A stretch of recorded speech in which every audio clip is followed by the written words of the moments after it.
ओम नमः शिवाय। सद्गुरुदेव नमः। अष्टावक्र गीता का चौथा प्रकरण।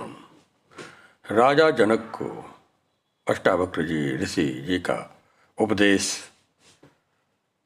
चौथे प्रकरण में पहला श्लोक आता है, हंतात्म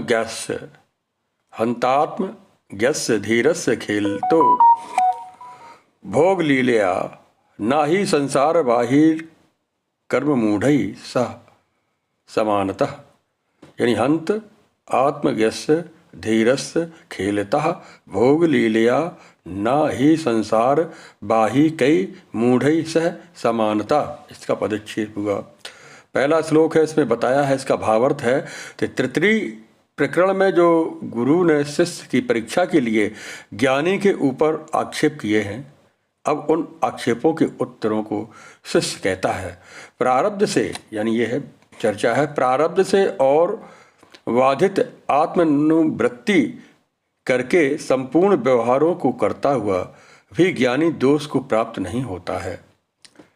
जनक जी कहते हैं कि हे भगवान, जिस आत्मज्ञानी विद्वान ने सबका अधिष्ठान अपने आत्मा को जान लिया है, वह विषयों को करके विक्षेप को नहीं प्राप्त होता है, अर्थात उसका चित्त विषयों के संबंध से विक्षेप को नहीं प्राप्त होता है। कहने का तात्पर्य प्रारब्ध है, जो हमने पूर्व में कर्म किए हैं उनका जो फल है, पूर्व जन्म कृतम पापम, तो वो प्रारब्ध बन जाता है अच्छे बुरे कर्मों का। उसका जो फल है, प्रारब्ध से वादिता अनुवृत्ति, उसको वादा पहुंचाने वाली जो वृत्ति है, करके संपूर्ण व्यवहारों को करता है। यानी कि जो संपूर्ण कार्य व्यवहार करता है उसको ज्ञानी दोष को प्राप्त नहीं होता है कि प्रारब्धवश उसे सुख दुख अनुभव होता है। वो भोग रहा है, कभी कष्टों को भोगता है, कभी अच्छे सुख को अनुभव करता है, लेकिन ज्ञानी आत्म तत्व में जीता है, आत्मभाव में जीता है। इसलिए वो उसको दोष नहीं है, क्योंकि वो गुणों से वर्त रही हैं। इंद्रियां जो कर्मेंद्रियां ज्ञानेंद्रियां हैं, वो अपना कार्य कर रही हैं। 5 तत्वों का ये शरीर, स्थूल शरीर की बात है, वो अपने भोग को भोगता रहता है, कर्म करता रहता है। जिस आत्मज्ञानी जो, लेकिन इस शरीर के अंदर जो आत्मा विद्यमान है, आत्मज्ञानी विद्वान ने सबका अधिष्ठान अपने आत्मा को जान लिया है। इन सबके अंदर जो आत्मा है, उसको अधिष्ठान को जिसने जान लिया है, वह विषयों को करके, यानी शरीर के द्वारा जो विषय किए जाते हैं, यानी आँखों से देखना, कानों से सुनना और जीभ से बोलना, स्वाद लेना, चखना, कर्मेंद्रिय ज्ञानी से जो भोग हैं, वो भोगता हुआ भी वो लिप्त नहीं होता है। उसका चित्त विषयों के संबंध से विक्षेप को नहीं प्राप्त होता है।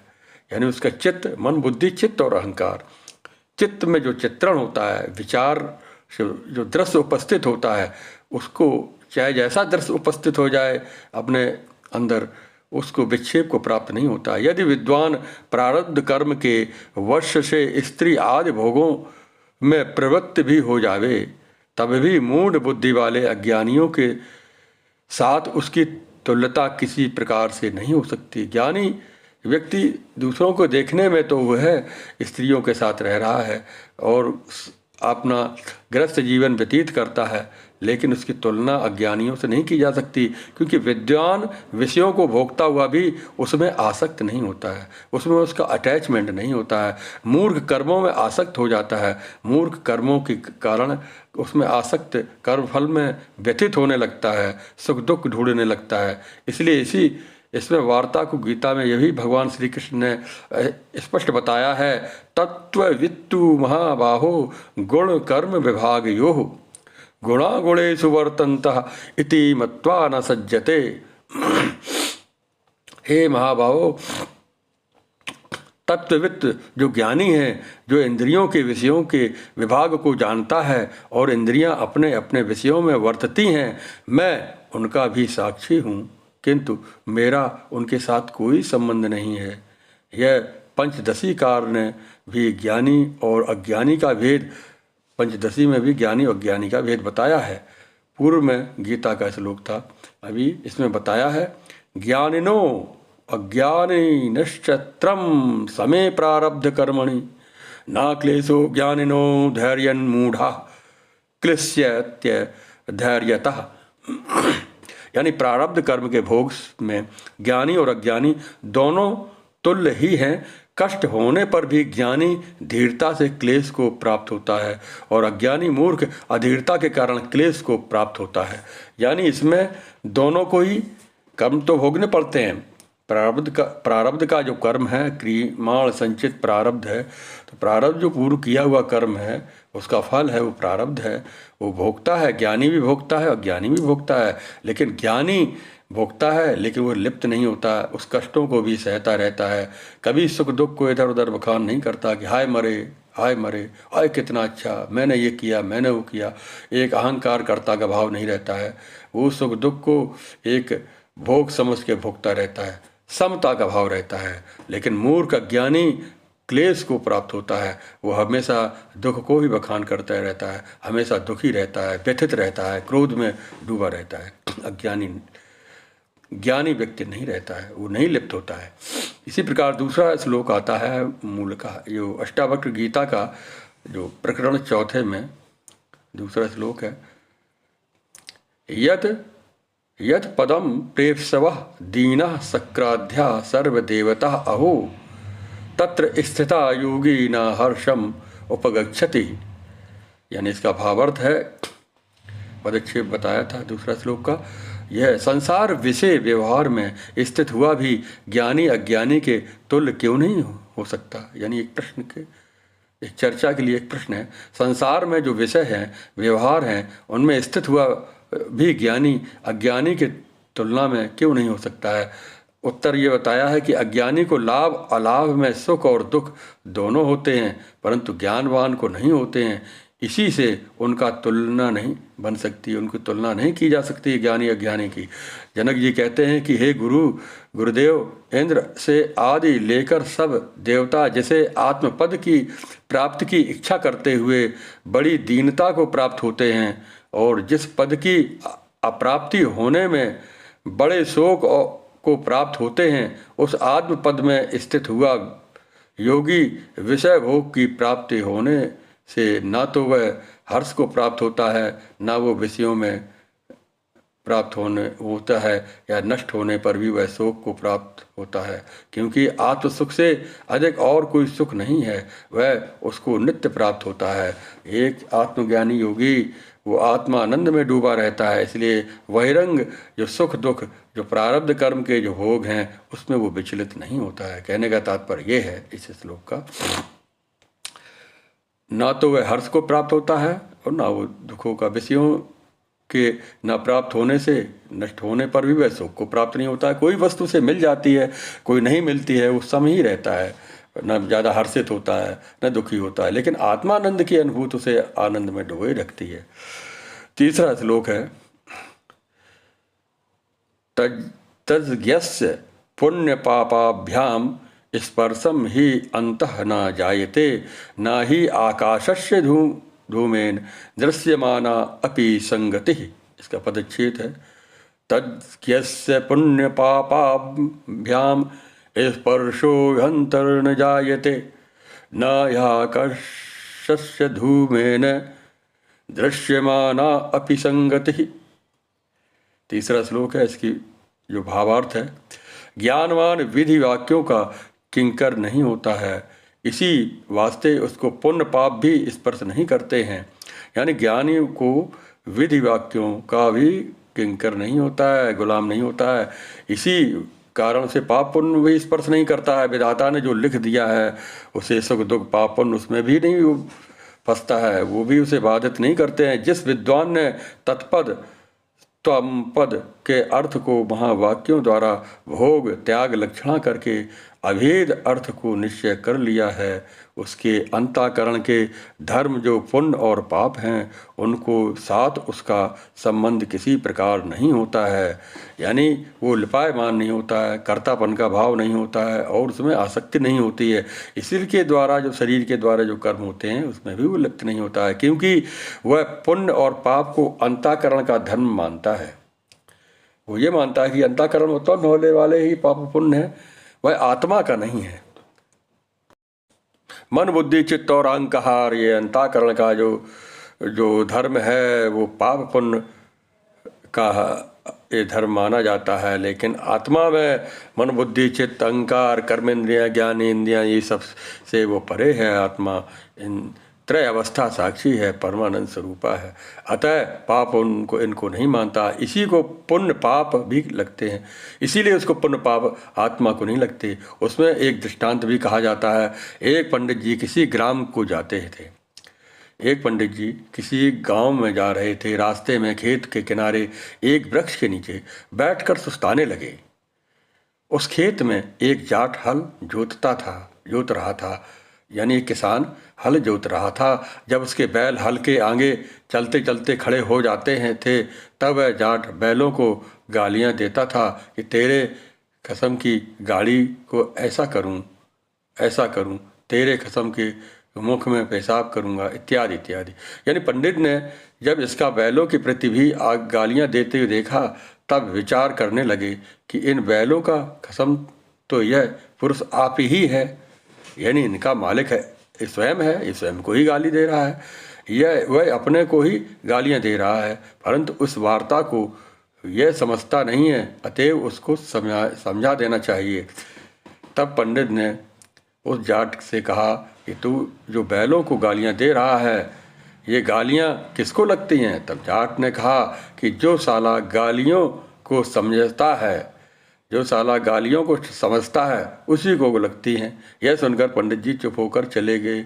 जाट का तात्पर्य यह था कि मैं तो समझता नहीं हूँ और तू समझता है, अतएव ये गालियाँ तेरे को ही लगती हैं। कहने का तात्पर्य यह है, कानून को जानने वाला कानून को ना जानने वाले से ज़्यादा दोषी है। दृष्टांत यह है कि अज्ञानी पाप और पुण्य को अपने में मानता है, इस वास्ते अज्ञानी को ही पाप और पुण्य लगते हैं। ज्ञानी अपने में नहीं मानता, किंतु उसके अंतःकरण का धर्म मानता है कि ये पाप पुण्य, ये भाव, ये मन के ही भाव हैं, इस वास्ते उसको पाप पुण्य नहीं लगते हैं। अथवा जिसको पाप पुण्य का विशेष ज्ञान होता है उसी को पाप पुण्य लगते हैं। बालक को या पागल को पाप पुण्य का ज्ञान नहीं होता है, इस वास्ते उनको भी पाप पुण्य नहीं लगते। ज्ञानवान को भी पाप पुण्य का ज्ञान नहीं होता, क्योंकि वह अपने आत्मानंद में मग्न रहता है, अतएव उसको भी पाप पुण्य नहीं लगते।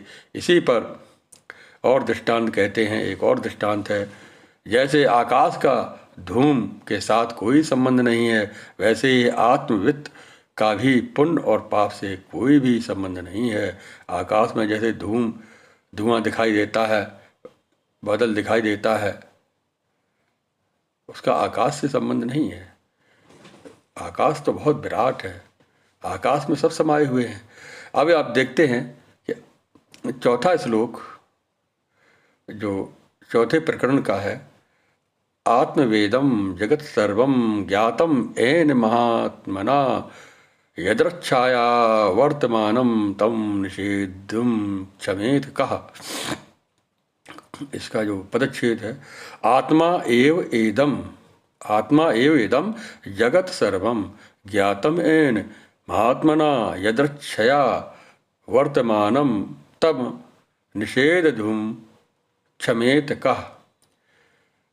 इसका भावार्थ है कि यदि ज्ञानी कर्मों को करेगा तो उसको पुण्य पाप का भी संबंध जरूर होगा। यह कैसे हो सकता है कि वह कर्म तो करे पर उसको पाप पुण्य का संबंध नहीं हो? ये प्रश्न किया है। इसका उत्तर है, यानी ऐसे ज्ञानी जो कर्म करता है, उसका शरीर जो कर्म कर रहा है, उसके पाप जो अच्छा बुरा कर्म उसके द्वारा होता है, क्या पाप पुण्य का उसका फल नहीं लगता है? इसका उत्तर इसमें समझाया गया है, जिस विद्वान ने दृश्यमान सारे जगत को अपना आत्मा जान लिया है, यानी इसका तात्पर्य है कि जो विद्वान व्यक्ति दृश्यमान सारे जगत को अपना आत्मा जान लिया है, उसको प्रारब्धवश से कर्मों में वर्तमान को कौन वाक्य प्रवृत्त करने में व निषेध करने में समर्थ है। यानी जो संपूर्ण संसार को ही आत्मत अपना समझता है, तो उस ऐसे व्यक्ति को ये कर्म उसको बाधित नहीं करते हैं। यानी उसके द्वारा कर्म नहीं हो तो सर्वव्याप्त समभाव से अपने आप को महसूस करता है। उसको प्रारब्धवश से कर्मों में वर्तमान में कौन वाक्य प्रवृत्त करने में और निषेध करने में समर्थ, यानी उसमें प्रवृत्त करने में यानी कर्म को करने में और ना करने में, निषेध करने में समर्थ है, किंतु कोई भी नहीं। शारीरिक भाष्य में कहा गया है अविद्या विद्यशयो वेदः। जैसे बंदीगण अब अर्थात भाट लोग राजा के चरित्रों का वर्णन करते हैं, वैसे ही वेद भी ज्ञानवान के चरित्रों का वर्णन करते हैं। इसी कारण ज्ञानवान को पुण्य पाप भी स्पर्श नहीं कर सकता है, समर्थ को नहीं दोष को साई। ज्ञानवान समर्थ है, उसे कुछ लिप्त नहीं करता कि वो करता है ही नहीं, तो करता नहीं तो भोगता नहीं होगा, क्योंकि वो जानता ही शरीर है, शरीर के अंदर आत्मा है, आत्म तत्व को अनुभव करता रहता है। अब 5वें श्लोक अष्टावक्र गीता का 4थे प्रकरण का 5वां श्लोक है, उसका पदच्छेद आ ब्रह्म स्तंभ पर्यन्ते भूत ग्रामे चतुर्विधे विज्ञस्य एव ही सामर्थ्यम इच्छानि वर्जतने। यानी आ ब्रह्म स्तंभ पर्यन्ते भूत ग्रामे चतुर्विधे विज्ञस्यैव ही सामर्थ्य मिच्छानि छावी वर्जने। यानी इसका भावार्थ है, यानी भावार्थ में ये प्रश्न का उत्तर भी है, प्रश्न भी है। ज्ञानी की प्रवृत्ति आदर्च्छा से अर्थात देव इच्छा से होती है या अपनी इच्छा से होती है। ये प्रश्न किया है कि ज्ञानी व्यक्ति है, उसकी जो कार्य पद्धति है, कार्य जो करता है, प्रवृत्ति है, विचार है, उसकी स्वयं की होती है या दैवी इच्छा से होती है।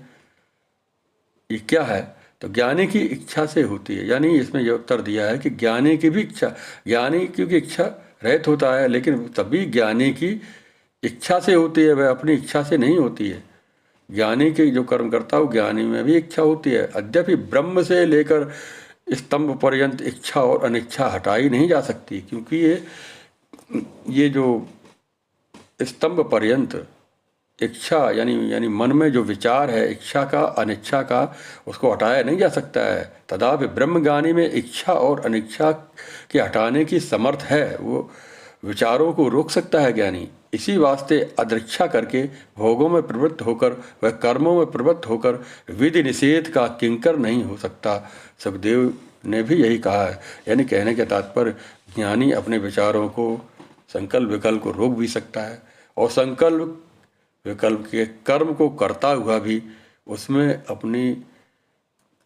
उसमें लिप्तता नहीं रखता, यानी उसमें वो डूबता नहीं है, आसक्ति नहीं रखता है। बिना आसक्ति से कर्म हो रहे हैं एक दृष्टा भाव से देखता है। इसी भाव को सुखदेव जी ने भी कहा है, भेदा भेदौ सपति गलितौ पुण्य पापे वसीर्णे माया मोहा क्षय पगतौ नष्ट संदेह वृते शब्दातीतं गुणा त्रिगुण रहितं पुण्य तत्वाबूधम निस्त्रैर्गुणे पथि विचरताम को विधि को निषेध। अर्थात जिस विद्वान के आत्मज्ञान के प्रभाव से भेद और अभेद ये दोनों वृत्ति ज्ञान शीघ्र ही नष्ट हो गए हैं, यानी कि जिस विद्वान के आत्मज्ञान के प्रभाव से भेद और अभेद ये दोनों वृत्ति ज्ञान शीघ्र ही नष्ट हो गए हैं, उसी के पुण्य और पाप भी नष्ट हो जाते हैं। माया और माया का कार्य मोह है, ये दोनों जिसके नष्ट हो गए हैं, और जो शब्द आदि विषयों से और तीनों गुणों से रहित है, और जो आत्म तत्व को प्राप्त हुआ है, जो तीनों गुणों से रहित होकर निर्गुण ब्रह्म के मार्ग में विचरता रहता है, उसके लिए ना कोई विधि है और ना कोई निषेध है। उसके लिए कोई विधि कर्म नहीं है, ना वो करता है ना वो अकर्ता है, यानी निषेध भी नहीं है और कार्य भी नहीं है।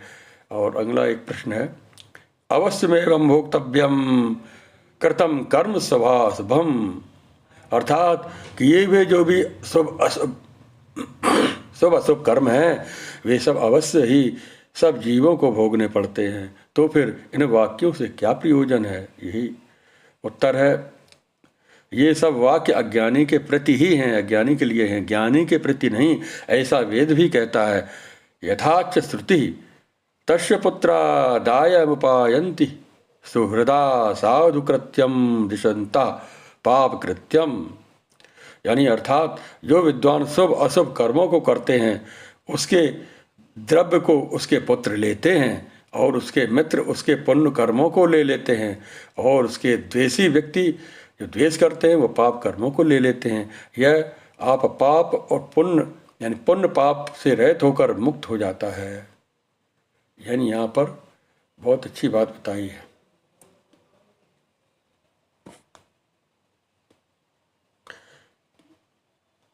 ओम नमो भगवते वासुदेवाय। और ओम कृष्णाय गोविंदाय गोपीजन वल्लभाय। अष्टावक्र जी जो जनक जी के गुरु हैं, उनका संवाद दिव्य उपदेश यहाँ पर दिए जा रहे हैं। और चौथा प्रकरण है। इसमें ये बहुत ही महत्वपूर्ण बात कही है। ये सब वाक्य अज्ञानी के लिए कहे गए हैं कि अवश्य में भोक्तव्यम, उसको अवश्य भोगने पड़ते हैं। ज्ञानी के लिए ये लागू नहीं होते हैं। अर्थात जो विद्वान शुभ अशुभ कर्मों को करते हैं, उसके द्रव्य को उसके पुत्र ले लेते हैं, और उसके मित्र उसके पुण्य कर्मों को ले लेते हैं, और उसके द्वेष करने वाले हैं वो पाप कर्मों को ले लेते हैं। वह पाप पुण्य से रहित होकर मुक्त हो जाता है। तस् तावदेव ही या वन्य विमोक्षे, अर्थात केवल उतना ही काल उस विद्वान के मोक्ष में विलंब है जितने काल तक वह प्रारब्ध कर्म के भोग से नहीं छूटता। यानी उसका भोग तभी तक है जब तक वो पूर्व जन्मों का उसके प्रारब्ध भोग है वो भोगता रहता है। थोड़ा रह जाता है वो भोग लेता है। अब इसके अगला बताया है, अथ संपत्स्ये, जब वह प्रारब्ध कर्मों से छूट जाता है तब वह शरीर रूपी उपाधि से रहित होकर ब्रह्म से अभेद को प्राप्त हो जाता है।